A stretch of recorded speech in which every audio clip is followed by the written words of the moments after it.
पिछले दिनों चिकनगुनिया इस तरह के केसेस आए हैं और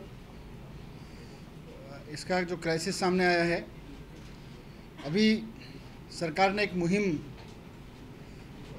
शुरू की है दिल्ली को मच्छर फ्री बनाने के लिए। पूरी दिल्ली को मच्छरों से मुक्त कराने के लिए एक कॉम्प्रिहेंसिव प्लान सरकार ने तैयार करा है और इसके तहत दिल्ली की हर एक गली में ऑल्टरनेट डे पर फॉगिंग की जाएगी। एक एक गली में पूरी दिल्ली में ऑल्टरनेट डे पे फॉगिंग का प्लान है और इसके लिए हम लोग दिल्ली सरकार 100 मशीनें तो तुरंत परसों से चालू कर रही है, लेकिन पूरी तरह से 26 तारीख तक पूरी दिल्ली में 600 मशीनें एक महीने तक लगातार फॉगिंग करेंगी। सुबह से लेकर शाम तक, देर रात तक फॉगिंग का काम चलेगा। और जैसा मैंने कहा कि 600 मशीनों के माध्यम से दिल्ली के हर एक वार्ड में, हर एक विधानसभा में, हर एक गली में ऑल्टरनेट डे पे फॉगिंग की जाएगी पूरी। और इसका प्लान ये है कि महीने भर लगातार फॉगिंग करके हम उम्मीद करते हैं पूरे अक्टूबर, अभी सितंबर से 26 सितंबर से पूरा फुल पेस पे चलेगा। 22 सितंबर से मैंने कहा कि 100 मशीनें काम करना शुरू कर देंगी। अक्टूबर एंड तक चलेगा ये। और प्लान ये है कि इस दौरान दिल्ली की हर एक गली में इतनी फॉगिंग की जाएगी कि उसके बाद मच्छर, वहाँ संभावना इस बात की रहेगी कि वहाँ कोई मच्छर नहीं बचे वहाँ पे। हालांकि फॉगिंग, सैनिटेशन ये सब एमसीडी के काम हैं, लेकिन अभी हम समझते हैं कि क्राइसिस है और एमसीडी के जितने भी रिव्यू मैंने पिछले 3-4 महीने में लिए, बार बार उनको कहा था, बार बार उनको पैसा भी दिया था, काफ़ी एडवांस में पैसा दे दिया गया। उसके बावजूद अगर ठीक से फॉगिंग नहीं हुई या लोग कह रहे हैं कि फॉगिंग नहीं हुई, तो हम एमसीडी को सप्लीमेंट कर रहे हैं उसकी बैंडविड्थ बढ़ाने के लिए। एमसीडी अपना काम करती रहे, इन एडिशन टू एमसीडीज़ वर्क हम लोग इतना कॉम्प्रिहेंसिव फॉगिंग करना चाहते हैं ताकि एमसीडी और दिल्ली सरकार मिलके दिल्ली में कोई गुंजाइश ना बचे किसी गली में मच्छर बचने की। और मैं एमसीडी से भी अपील करना चाहूँगा कि इसमें पूरी तरह से मिल के काम करे। और एक और अपील मैं एमसीडी से करना चाहता हूँ कि क्योंकि एक बार फॉगिंग लगातार होती रहेगी 1 महीने तक, तो निश्चित रूप से मच्छरों का बहुत आतंक जो है वो कम होगा, जो तरह तरह के मच्छर हो रहे हैं। लेकिन साथ साथ जो उनके ढलाव हैं उनकी भी सफाई का ध्यान दें थोड़ा। ढलावों की बहुत बुरी हालत है पूरी दिल्ली में। जिस गली से निकल जाओ, कई मतलब अधिकतर गलियों में ढलाव स्पिल ओवर हो रखे हैं, सुबह से शाम तक वहाँ सड़ा रहता है। इसी तरह से जब गली में सिल्ट निकालते हैं तो वो कई दिन तक अंदर नगर निगम की नालियों से निकल के गलियों में पड़ी रहती है। वहाँ लोग पैदल भी चलते हैं, साइकिल से चलते हैं, सब चलते हैं।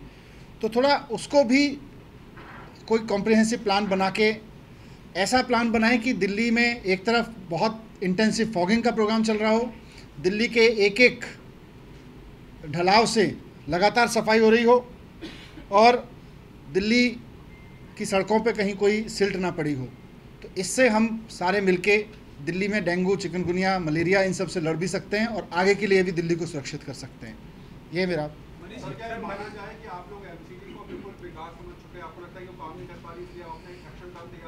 नहीं, देखिए एमसीडी की जो क्षमता और योग्यता है, एमसीडी का जो धर्म है, वो अपना काम करें। पर हमें लगता है कि अब दिल्ली में अभी बहुत इंटेंसिव फॉगिंग की ज़रूरत है, तो उसमें सरकार काम कर रही है। मनीष सर, पिछली बार भी दिल्ली डेवलपमेंट कमीशन ने कहा था कि वो चाइना से मच्छर लाएंगे, तो ये मच्छर होंगे ही नहीं दिल्ली के अंदर। तो उस प्लान का क्या हुआ, क्योंकि 1 साल पहले की बात थी। उस पर भी रिसर्च करके बताएंगे आपको। मनीष जी, ये बार-बार कहा जा रहा था कि फॉगिंग ज़्यादा इसलिए नहीं कर रहे, इससे बाकी बीमारियां हो सकती हैं, सांस लेने संबंधित बीमारी जिनके है उनके लिए और परेशानी हो जाएगी। और WHO के गाइडलाइंस का हवाला दिया जा रहा था। नहीं, WHO की गाइडलाइंस फॉगिंग के खिलाफ नहीं है। WHO की गाइडलाइंस को ध्यान में रखते हुए ही जो भी प्लान बनाए जा रहे हैं वो सब करेंगे। लेकिन इस वक्त जिस तरह का क्राइसिस है चारों तरफ, क्योंकि अब चिकनगुनिया और डेंगू से आगे बढ़ रहे हैं तो मलेरिया का वो, तो इन सब चीज़ों को देखते हुए एक बार पूरी दिल्ली को मुहिम चलाने की ज़रूरत है और वो हम चला रहे हैं कि पूरी दिल्ली को मच्छर फ्री बनाना है। कौन सी मशीन होगी, टिफा मशीन होगी या नॉर्मल छोटी वाली मशीन? दोनों तरह की। सर, एक वीडियो सामने आई है सर, मनीष सर, दोनों तरह की मशीनें होंगी। एक वीडियो सामने आई है जिसमें एक लड़की को बहुत बुरी तरह मारा जा रहा है, तो लॉ एंड ऑर्डर किस तरीके से? वो बड़ी चिंता वाली वीडियो है। दोनों पहलू हैं, एक तो दिल्ली में क्राइम को लेके भी है, लेकिन साथ साथ मैंने भी देखी वो वीडियो, और जिस तरह से लोग मूक दर्शक बन के देख रहे हैं। एक आदमी ने थोड़ी हिम्मत भी की है शायद, लेकिन फिर कोई भी साथ नहीं आया और वो भी पीछे हट गया। तो एज ए सोसाइटी भी हमें सोचने की ज़रूरत है कि अगर एक लड़की को इस तरह से सरेआम मारा जाएगा और 10-15 लोग खड़े होकर देख रहे हैं, तो हम कहाँ खड़े हैं।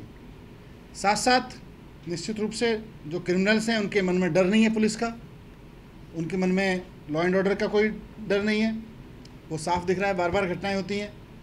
तो मैं कई मरतबा कह चुका हूँ इस बात को भी कि दिल्ली पुलिस का जिस तरह से इस्तेमाल आम आदमी पार्टी के विधायकों का दिन रात पीछा करने में, उनकी एक एक छोटी मोटी चीज़, कहाँ किससे ऊंची आवाज़ में बात की, कहाँ किससे नीची आवाज़ में बात की, इनके घर से कब ऊंची आवाज़ में आवाज़ आई, कब नीची आवाज़ में आवाज़ आई, इस सब के पूरी की पूरी दिल्ली पुलिस का इंटेलिजेंसिया लगा रखा है। उससे हटके थोड़ा ये देखें कि दिल्ली में अपराध कहाँ बढ़ रहा है, दिल्ली में महिलाओं पर अपराध क्यों बढ़ रहे हैं, अपराधी क्यों इतने बेखौफ हो गए हैं। इस पर अपना रिसर्च, अपना वो काम करें। आम आदमी पार्टी के विधायक कहीं नहीं भागे जा रहे, अभी 3.5 साल इसी विधानसभा में बैठेंगे, तो आम आदमी पार्टी के विधायक तो यही हैं, लेकिन अपराधी जिस तरह से कर रहे हैं थोड़ा उधर ध्यान लगाए दिल्ली पुलिस आम आदमी पार्टी के विधायकों को। Thank you. नहीं, सर्विसेज हायर की जा रही हैं।